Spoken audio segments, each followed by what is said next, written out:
This accident happened while I was starting to gain a bit of momentum with my fashion design career, which is something that took so many years to get to. I am filming right now with my partner in the other room, and I'm very aware of myself. It's been a while since I talked to the camera, but here we are. We are doing it. We are doing it. Today was our first viewing of a potential studio. We are looking for a workshop, laboratorio, here in Turin in Italy, from which we could both work, actually.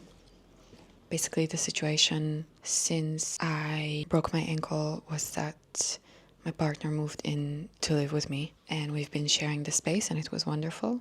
However, it's a pretty small apartment, and we had to choose sort of between moving into a bigger place where we could both also have space for dedicated workspace, or just taking the leap and finding a separate place for work. And I'm honestly very excited that we are moving out, that my work is moving out of my flat, that I'm going to have this life separation. The space that I had here was convenient enough for what I was doing at the time, but I am feeling really ready to scale up my work a little bit. But it's not very easy to navigate around here with these friends, and they have been my friends for 2 months, more than 2 months, since the 8th of June. And they're gonna stick around for a little bit longer. I don't know exactly how long. Today was our first viewing, and it was a space that as soon as I saw it online, I was like, yes, oh my God, please, please let me have that space. It's very nice. It's very close to us. It's in our neighborhood. It has also 2 separate rooms, one of which is much smaller than the other, but it could be like a room with desks where if we need to do some quiet concentration work, could be done there.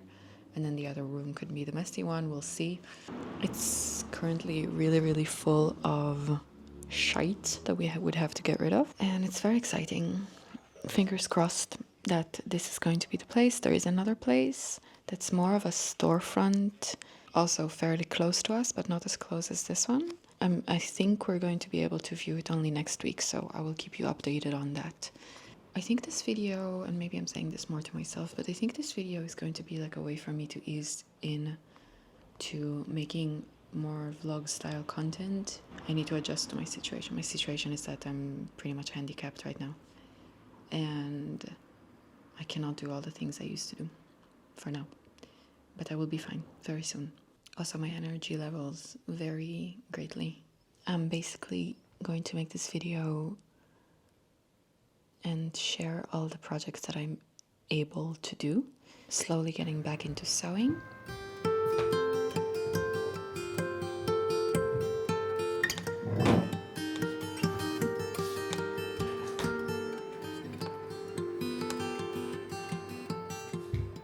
First project I'm going to be sharing with you this week is these boxers I made for my boyfriend whose birthday it was this week.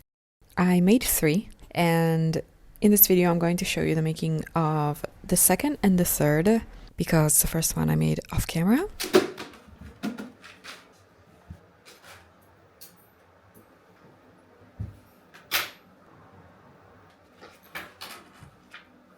I ended up getting a pattern from Etsy from an indie designer for the boxers, and I made the mistake of cutting all 3 boxers before making one and just trying it on my boyfriend, which meant that when it came to correcting the fit, I had to get really creative with the limited amount of fabrics that I had. And so I referenced his favorite pair of boxers that he already owned, and I realized that the back was also divided into these center back and side back kind of situation. Okay, so basically, instead of the back piece looking something like this, which is a traditional way to construct pants, the leg is divided into 2 panels. So you have this piece, which this is the center back and it is placed on the fold. And this is the side that is being sewn to the side leg. That looks like this. It's perhaps a little bit difficult to visualize, but I'm doing my best. This is the side seam, essentially, and this is the side that gets sewn here. Capiche? Capiche. And so I decided to do the same, also because it meant that the side backs I could cut from the original back pieces that I cut before and reuse the fabric. And the central back piece, because it's a much smaller piece, I could cut it from the very, very small remnants of fabric that I had left.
I finished this pair yesterday evening. It came out very nice indeed. However, I did have my partner try them on, and they fit more like shorts rather than like boxers. They're quite long and quite baggy, which is just as well because, I mean, it makes sense. I added a lot of width in comparison with the original boxers I made, which fit him a little bit too snug. I added a little bit of width just by eyeballing an extra centimeter here and there around the paper patterns while cutting. I didn't even adjust the pattern because I knew I was experimenting. But more than the width, I think what made a big difference is the fact that I added length. I added this piece here. It's sort of like a yoke that sits right between where the top edge of the boxes and the waistband were supposed to be sewn. I just added a little barca, a little piece to sit there and to add length to the back crotch, because I noticed, without getting into too much graphic details, that it was a bit digging into his little tushy. No, that the back crotch was a bit too short. For the checkered pair of boxers, I actually didn't want to cut the back completely because I had already sewn the side seams with like a really nice flat felt seam, so I just decided to keep the side panels on the leg the way that they were and just replace the middle part with a much wider panel. So what I'm going to do is make a cut here and make a cut here and replace the middle part.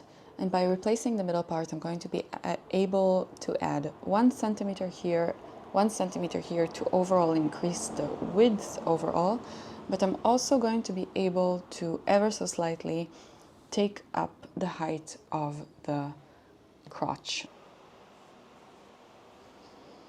This is the top of the waist. I'm cutting it on the fold, but instead of cutting it right here, I'm going to add maybe like 2.5 centimeters here.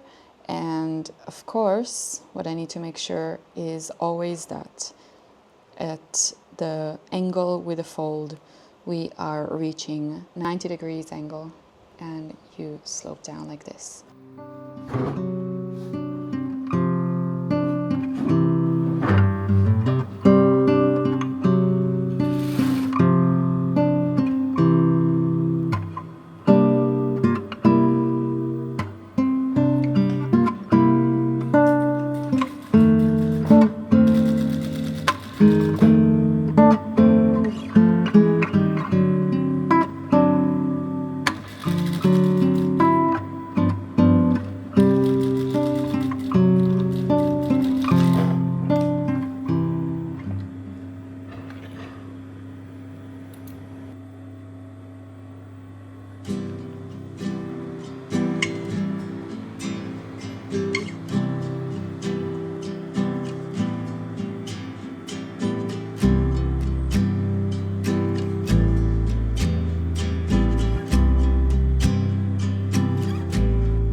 As for the second project I am working on this week, I made this top for myself ages ago, about 2 years ago actually. At the time, it was also available for custom order on Etsy back when I was doing women's wear. I like it. I don't love it, but I like it. I especially love the exterior linen fabric on the outside. It has this beautiful sheen to it. It's just really good quality. And yeah. So anyway, the mistake that I made with this shirt is that I finished the armholes with a bias tape, which firstly, it's not my favorite way of finishing. I don't like the look of a bias tape necessarily. And second, I used a seam allowance that was just way too tiny, specifically on the bias tape itself. And after one wash, it ripped, essentially. I am first trimming away the bias from the armholes.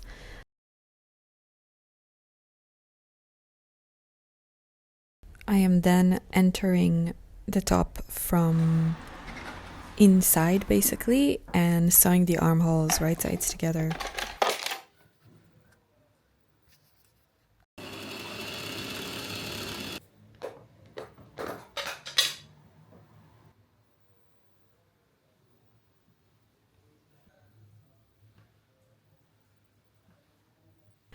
This method is a bit fiddly, but it's okay. Like, you get used to it, and it's a really nice and clean edge. And also, because I am sewing again with such a small seam allowance, I used a very small stitch length, like I think 2 millimeters, which for me is pretty small. And I didn't have to trim the seam allowances afterwards, which is nice. Before turning, that is. So no need to trim, no need to clip into them. The seam allowance is so small that it's really not a problem. Also, quick tip for if you are making bias tape that you are going to apply to a reversible item that has different fabrics on either side. You can sew 2 different strips of fabrics cut on the bias together on one edge, then iron them and treat them just like you would a normal bias binding. But then when you come to sew it, you have a bias binding that is the matching color of whatever fabric you are binding underneath, which is really, really cool. Okay, I hope the sound is good, and I hope it's not picking up my partner's work meeting in the other room. I have about 3 centimeters to sew by hand, as well as the hole in the hem to close. It's gonna be very quick, but I figured I might chit-chat with you a little bit while I do that, about the situation, about life. Okay, I actually in the end suspected that you could hear something, so a little while later I finished the hole in the armhole, and now we're gonna do the hem. Yesterday I finished the last boxer, which is this one right here. I took the learnings from this one and decided to not do this back yoke that I did on this one and not make it quite so wide in the leg.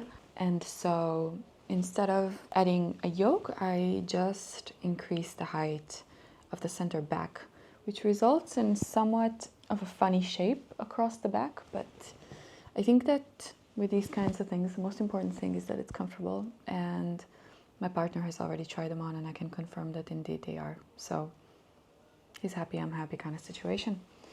Otherwise, I think they came out really cute, and I also quite enjoy how I did the top stitching on the front of the crotch. Yes.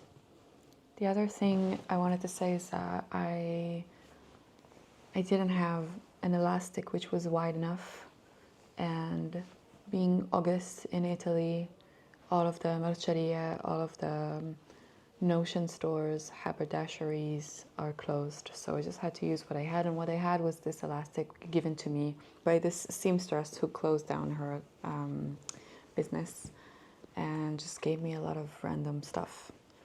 The first ones, they are slightly too tight, Okay. and the ones that I tried the other day are perfect. And it's actually the kind of elastic that I believe is used on bras and stuff. But I just, instead of one big channel, just put two narrow channels and inserted two elastics, and it's good. It worked.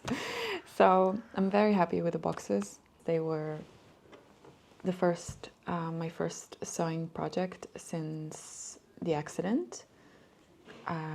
It was my partner's birthday, and it was a good excuse to start working on things, and boxers seemed like a small enough project that I could do in small chunks and get it done pretty quickly. And I was right. It was very pleasant, and it didn't require me a lot of pattern drafting and stuff like that, which pattern making requires standing up, and I'm just not able to do that at the moment on a big scale, on a scale that is like a jacket. So that's the thing I'm looking forward to the most, and the thing I miss the most probably. And in the meanwhile, I can either work on things that I already have the pattern for, or I can work on smaller projects that I could either do completely, like start to finish, sitting down to my sewing machine, or I don't know. I'm yapping, and I also don't want to make this video and pretend that everything is fine, that, you know, that I have the energy every single day to do this. Some days are just about pain management.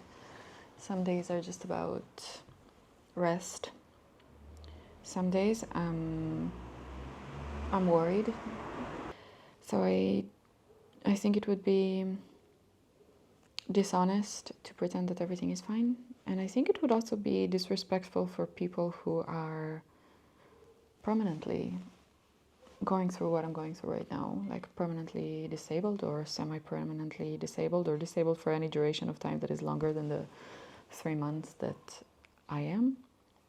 I don't want to portray this reality in a way that is not respectful of their experience as well. And at the same time, I want to say, like, I recognize how lucky I am. While the fracture is pretty severe, it could have been so much worse. In the grand scheme of things, very soon I am going to go back to my normal life, and I have clients who are waiting for me to get back to work. I know that's a pretty lucky position to be in as a freelancer, but this accident happened while I was starting to gain a bit of momentum with my fashion design career, which is something that took so many years to get to. Yeah, I kind of lost my momentum, but I'm hoping that I will be able to pick it up again. And it's going to be a new start. It's going to be an amazing new start, because as I said before, we're looking for a studio. So I think that we are going to try to take the one that we saw, which is just perfect. It would be perfect for us. Hopefully it will also make fun content here, setting up my new sewing studio, getting back to drafting clothes and releasing patterns and everything. And in the meanwhile, it's also important for me just to keep up the momentum with YouTube. So for me, it means making videos that are less driven by my perfectionist tendencies and more just document my life and my creativity as it is right now. I don't want to put pressure on myself to create particularly cinematic videos when my life is not cinematic. Like, things have been messy, you know, being Not being able to walk means not being able to organize after yourself as much as you would like, and everything gets messy and imperfect in so many ways. So I don't want to put the pressure on myself to fake it, and I just want to show things as they are, and that's what we're gonna do here. I'm going to have smaller projects until I can take on bigger projects, and hopefully it's going to be exciting, and hopefully I'll take this opportunity to learn how to let go of perfectionism, to learn how to live in my life the way that it is at the moment, and not wait for my life to begin once I recover, but remember that this is my life.